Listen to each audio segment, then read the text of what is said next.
Good morning student. आज हम TY BCom semester 5 cost and works accounting paper third Savitribai Phule Pune university की जो question paper है अक्टूबर 2023 उसका सॉल्यूशन देखने वाले हैं। तो स्टार्ट करते हैं। Question paper solution October 2023 cost and works accounting paper third.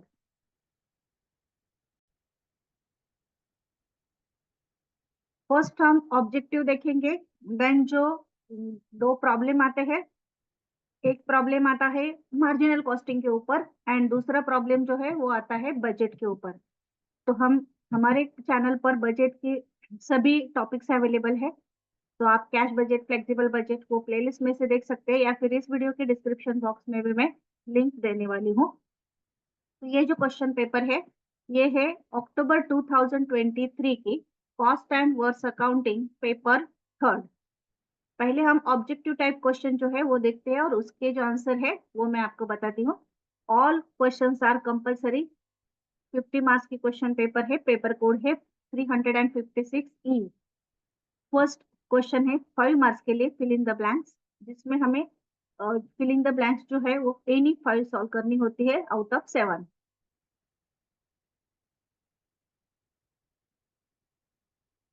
तो यहाँ पर हमें फर्स्ट क्वेश्चन दिया गया है marginal costing is also known as variable costing. इसका आंसर है वेरिएबल कॉस्टिंग। नीचे मैंने फिर से आपको सभी आंसर दिए हैं। Budget is a return plan of action. Second का आंसर है action. Uniform costing helps an individual firm in cost dash dash. तो यहाँ पर हमने जो आंसर है नीचे सभी आंसर्स दिए गए हैं हमारे क्वेश्चंस के। यहाँ पर देखिए आंसर है फर्स्ट का वेरिएबल, सेकंड का एक्शन, थर्ड का कंट्रोल मतलब यूनिफॉर्म का, then service sector, then supply chain management and uniform cost manual. इस तरह से जो फिलिंग द ब्लैंक्स है उसके आंसर्स है। यहाँ पर देखिए फर्स्ट क्वेश्चन का आंसर जो है वो मैंने बताया वेरिएबल कॉस्टिंग, सेकंड का जो है एक्शन, थर्ड का है कंट्रोल, फोर्थ क्वेश्चन जो MIS का उसका आंसर है service sector, then fifth question जो है उसका आंसर है supply chain management and last question जो है उसका आंसर है यूनिफॉर्म कॉस्ट मैनुअल। तो यहाँ पर हमने जो सभी आंसर्स है नीचे दिए हैं। अभी हमें सेकंड क्वेश्चन जो है वो है मैच द पेयर का, मतलब क्वेश्चन नंबर फर्स्ट में बी सेक्शन पूछा गया है मैच द पेयर्स। तो यहाँ पर हमें पेयर्स मैच करने हैं, वो भी एनी 5 है। यहाँ पर 5 ही दिए जाते हैं। तो यहाँ पर देखिए margin of safety, then forecast of cash position used by several undertaking, some costing principle and practices, then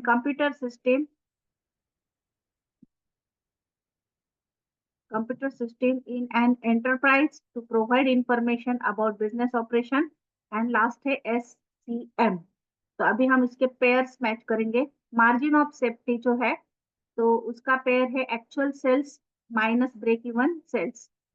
then forecast of cash position, उसका आंसर है कैश बजट, मतलब उसका पेयर है cash budget. then used by several undertaking some costing principles and practices, उसका answer है uniform costing. then computer system in an enterprise to provide information about business operation, उसका answer है MIS। And last one जो है SCM, उसका full form है supply chain management. इस तरह से ये पेयर्स जो है उसके आंसर मैंने यहाँ पर दिए। Margin of safety actual sales minus break even sales, मतलब ए का पेयर है यहाँ का third. Forecast of cash position का पेयर है यहाँ पर फिफ्थ। देन सी जो है उसका जो पेयर है वो है फर्स्ट। कंप्यूटर सिस्टम डी जो है उसका पेयर है सेकंड एंड SCM मतलब ई का पेयर है फोर्थ। तो इस तरह से हमने ये ऑब्जेक्टिव टाइप क्वेश्चन कवर किए। अभी शॉर्ट नोट जो है मेक और बाय डिसीजन के ऊपर पूछी गई थी। देन सेल्स बजट के ऊपर शॉर्ट नोट हमें पूछी गई थी। Features of supply chain management, limitation of interfirm comparison. तो हर एक चैप्टर के ऊपर एक शॉर्ट नोट पूछी जाती है। नेक्स्ट क्वेश्चन जो था वो मार्जिनल कॉस्टिंग का था। तो मार्जिनल कॉस्टिंग में यहाँ पर हमें PV ratio, then fix cost, then BEP sales and margin of safety for period first, इतना कैलकुलेशन पूछा गया था। तो हमें वन बाय वन कैलकुलेशन करना है। फर्स्ट पीवी रेशियो निकालना है, बाद में फिक्स कॉस्ट निकालनी है, बाद में BEP sales and margin of safety first period के लिए। ये 8 मार्क्स का क्वेश्चन था और उसके साथ 7 मार्क के लिए एक यूनिफॉर्म कॉस्टिंग के ऊपर क्वेश्चन पूछा गया था। Define the term uniform costing, state the objective of uniform costing. तो interform comparison and uniform costing के ऊपर एक तो क्वेश्चन आता ही है, तो वो क्वेश्चन करके रखिए। अभी हम ये जो प्रॉब्लम है मार्जिनल कॉस्टिंग का वो सॉल्व करने वाले हैं। यहाँ पर हमें 2 पीरियड के सेल्स दिए गए हैं। फर्स्ट पीरियड के मतलब फर्स्ट ईयर के 1 लाख, सेकंड ईयर के 1,50,000 एंड प्रॉफिट है 9,000 एंड 14,000। इसके ऊपर से हमें पहले क्या करना है, पीवी रेशियो निकालना है। तो यहाँ पर पीवी रेशियो का जो फॉर्मूला है, जब 2 पीरियड के सेल्स एंड प्रॉफिट आता है तो पीवी रेशियो का फॉर्मूला हमें इस तरह से लिखना होता है, change in profit upon change in sales into 100। तो यहाँ पर हम प्रॉफिट में का चेंज लेंगे, मतलब सेकंड ईयर के प्रॉफिट में से फर्स्ट ईयर का प्रॉफिट माइनस करेंगे, एंड सेकंड ईयर के सेल्स में से फर्स्ट ईयर का सेल्स क्या करेंगे, माइनस करेंगे, इनटू 100। तो यहाँ पर 14,000 में से हमने 9,000 माइनस किए तो 5,000 आंसर आया। 5,000 को हमने 50,000 से डिवाइड किया, क्योंकि 1,50,000 में से 1 लाख माइनस करके 50,000 आते हैं, इंटू 100। तो हमारा आंसर जो है वो आया है 10%, यानी कि पीवी रेशियो आया है 10%। अभी हमें फिक्स कॉस्ट निकालनी है। तो फिक्स कॉस्ट निकालने के लिए यहाँ पर हमें कोई भी एक ईयर बेस ईयर लेना है। आप सेकंड ईयर ले सकते हैं या फिर फर्स्ट ईयर ले सकते हैं। तो मैंने फर्स्ट ईयर बेस लिया है, let base year is first year.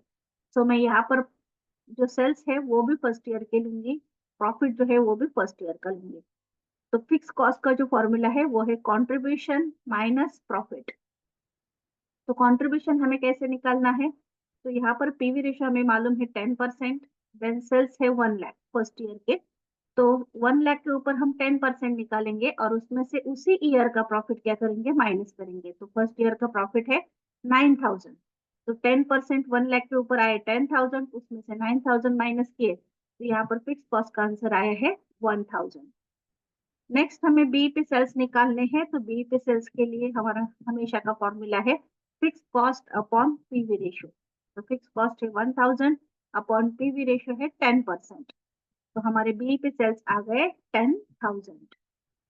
Next calculation, हमें फर्स्ट ईयर की मार्जिन ऑफ सेफ्टी निकालनी है। तो यहाँ पर हम फर्स्ट ईयर के एक्चुअल सेल्स लेंगे, उसमें से बीईपी सेल्स क्या करेंगे, माइनस करेंगे। तो actual sales minus BEP sales, तो 1 लाख में से 10,000 माइनस किए तो margin of safety first year की आई है 90,000। इस तरह से हमने ये जो मार्जिनल कॉस्टिंग का प्रॉब्लम था वो यहाँ पर सॉल्व किया है। ये प्रॉब्लम है, ये उसका सोल्यूशन है। नेक्स्ट क्वेश्चन जो है वो बजट के ऊपर आता है। तो यहाँ पर हमें क्वेश्चन नंबर 4A में फ्लेक्सिबल बजट पूछा है और उसी के साथ एमआईएस के ऊपर एक थ्योरी क्वेश्चन पूछा है। मतलब आपको थ्योरी जो है uniform costing, then interfirm comparison and MIS के ऊपर करनी है ब्रॉड क्वेश्चन के लिए। तो ये अभी हम सेकंड प्रॉब्लम जो है वो सॉल्व करने वाले हैं फ्लेक्सिबल बजट का। The expenses budgeted for the production at 60% capacity of home industries are given below. तो यहाँ पर हमें वेरिएबल ओवरहेड दो टाइप के दिए हैं, इनडायरेक्ट मटेरियल, इनडायरेक्ट लेबर। जो वेरिएबल ओवरहेड होते हैं वो हर एक लेवल पर, मतलब हर एक कैपेसिटी में चेंज होते हैं। देन सेमी वेरिएबल ओवरहेड हमें दो टाइप के दिए हैं, इलेक्ट्रिसिटी एंड रिपेयर्स। तो इसमें इलेक्ट्रिसिटी जो है 40% फिक्स है, रिपेयर्स जो है 80% फिक्स है। यानी कि इलेक्ट्रिसिटी 60% वेरिएबल है एंड रिपेयर्स जो है 20% वेरिएबल है। यहाँ पर भी वही रूल है, जो फिक्स होता है वो हर एक कैपेसिटी लेवल में फिक्स होता है एक्सपेंसेस, और जो वेरिएबल होते हैं वो कैपेसिटी के अनुसार क्या होते हैं, चेंज होते हैं। तो वही रूल हम यहाँ पर अप्लाई करेंगे।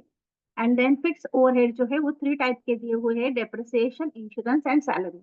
वो हर एक कैपेसिटी लेवल में फिक्स होंगे, मतलब उसमें कोई भी चेंज नहीं आएगा। एंड लास्ट में एस्टिमेटेड डायरेक्ट लेबर हावर्स दिए गए हैं। तो यहाँ पर हमें एक कैलकुलेशन एक्स्ट्रा करना है, वो है कैलकुलेट ओवरहेड रेट। बजट निकालना है 50%, 60% एंड 70% कैपेसिटी का। उसमें से 60% ऑलरेडी गिवन है, तो हमें 50% एंड 70% की अमाउंट्स निकालनी होगी एंड लास्ट में हमें ओवरहेड का रेट निकालना है। तो चलिए स्टार्ट करते हैं सॉल्यूशन।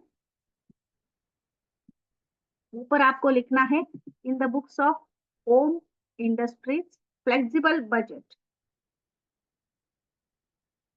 तो यहाँ पर मार्किंग सिस्टम भी एक्सप्लेन की है कि कौन से स्टेप को आपको कितने मार्क्स मिलेंगे।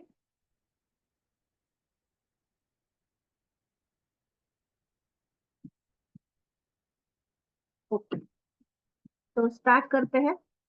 हम यहाँ पर पहले कॉलम ड्रॉ कर लेंगे 50%, देन 60%, देन 70% का। तो वन बाय वन पहले वेरिएबल ओवरहेड लेंगे, इनडायरेक्ट मटेरियल। तो यहाँ पर हमें 6000 दिए गए हैं 60% के लिए। तो 6000 को हम 60 से डिवाइड करेंगे, 50 से मल्टीप्लाई करेंगे, तो अमाउंट आ गई है 5000। देन 70% के निकालने के लिए हम 6000 को 60 से डिवाइड करेंगे एंड 70 से मल्टीप्लाई करेंगे, तो अमाउंट आ गई है 7000। उसी तरह से हमें इनडायरेक्ट लेबर जो है वो भी निकालने हैं। वो 60% के लिए दिए गए हैं 18000।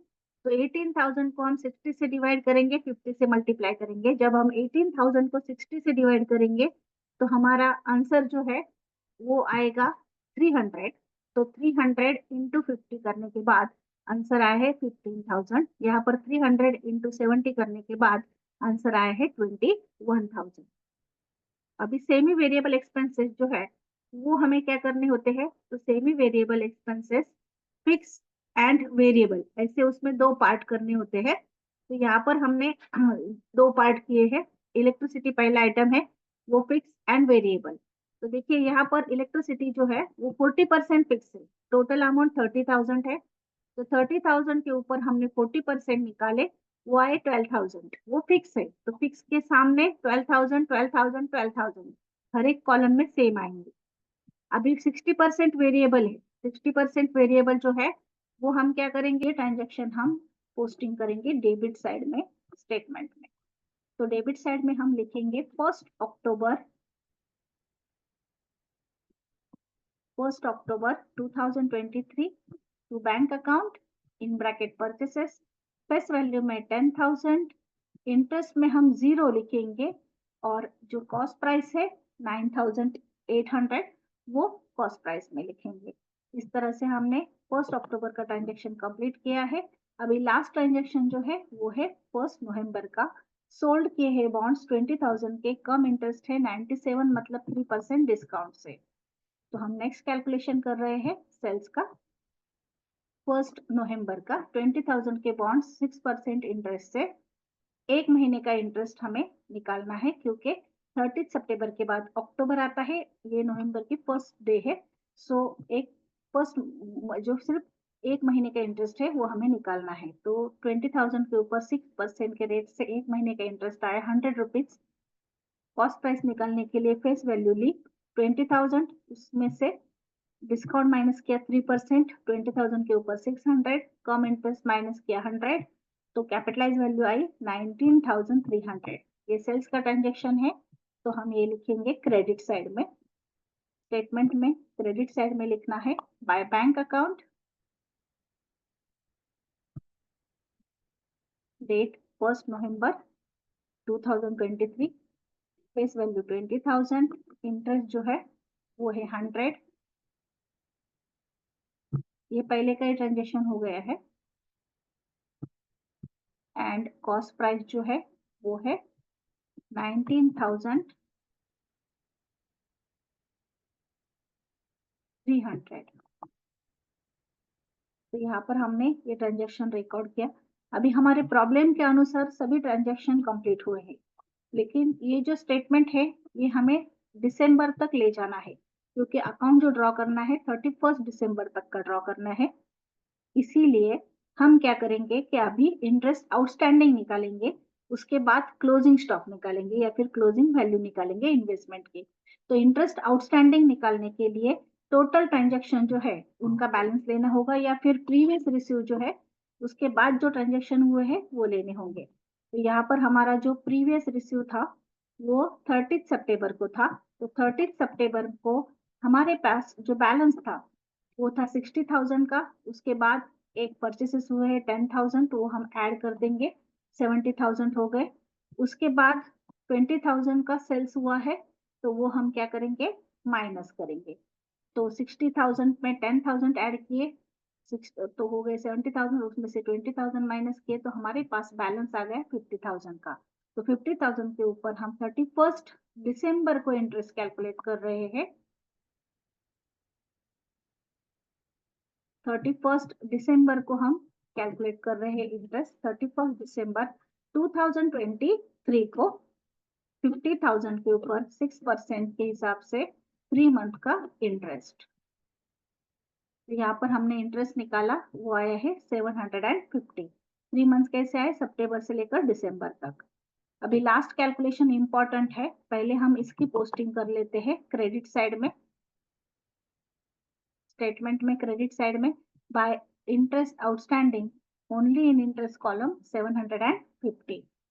लास्ट कैलकुलेशन हमारा जो बहुत ही इंपॉर्टेंट है, यहाँ पर इन्वेस्टमेंट में फीफो मेथड यूज की जाती है, मतलब फर्स्ट इन फर्स्ट आउट। तो हम क्या करेंगे, जो 75,000 का ओपनिंग बैलेंस था उसमें से सभी सेल्स जो है वो माइनस करेंगे। तो यहाँ पर 30,000 एंड 20,000 50,000 के सेल्स थे, तो 75,000 में से 50,000 माइनस कर दिए, तो रिमेनिंग बैलेंस आ गया 25,000। तो यहाँ पर उसके लिए हम एक कैलकुलेशन करेंगे। ओपनिंग बैलेंस है 75,000, उसमें से टोटल सेल्स माइनस किए 50,000, फेस वैल्यू का बैलेंस आया 25,000।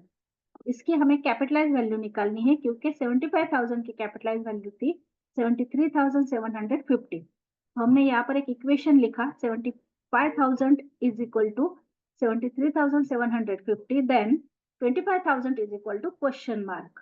यहाँ पर हम क्रॉस मल्टीप्लीकेशन करेंगे, 25,000 इंटू 73,750 डिवाइडेड बाय 75,000। सो उसका आंसर आया है 24,583। तो जो 25,000 का फेस वैल्यू का बैलेंस है, उसकी कैपिटलाइज वैल्यू या फिर कॉस्ट प्राइस आई है 24,583। इसमें हम जो रिमेनिंग परचेसेस होंगे वो ऐड करते जाएंगे। तो फेस वैल्यू में फेस वैल्यू ऐड होगी, एंड कॉस्ट प्राइस में या फिर कैपिटलाइज वैल्यू में कैपिटलाइज वैल्यू ऐड होगी। तो दो परचेसेस थे 15,000 एंड 10,000 के, तो हमने वो ऐड कर दिए, कैपिटलाइज वैल्यू में कैपिटलाइज वैल्यू ऐड कर दी, और टोटल आ गई है क्लोजिंग बैलेंस की 50,000 फेस वैल्यू की और कैपिटलाइज वैल्यू की 48,708। तो ये जो टोटल है 48,708, ये हमने सिर्फ इन 3 अमाउंट के लिए है, यहाँ से लेकर यहाँ तक। ये ऐड नहीं करने हैं, ये सिर्फ हमने हमारी जानकारी के लिए यहाँ पर लिखे हुए हैं। तो सिर्फ ये 3 अमाउंट की हमने टोटल की है 48,708। ये भी हम पोस्टिंग करेंगे स्टेटमेंट में। अब स्टेटमेंट हमें क्लोज करना है, तो लास्ट में हम बाय बैलेंस कैरिड डाउन लिखेंगे। वहां पर ये क्लोजिंग बैलेंस जो है वो हमें लिखना है 31 दिसंबर को क्रेडिट साइड में। By balance carried down 50,000 face value में एंड कॉस्ट प्राइस में 48,708। अभी ये स्टेटमेंट क्लोज करना है। जो फर्स्ट कॉलम होता है फेस वैल्यू का वो टैली होता है, मतलब बोथ साइड्स आर सेम। सो यहाँ पर देखिए, यहाँ पर टोटल आई है 1 लाख डेबिट की, और जो क्रेडिट की टोटल है वो भी आई है 1 लाख। तो ये फेस वैल्यू का कॉलम, फर्स्ट कॉलम जो है वो टैली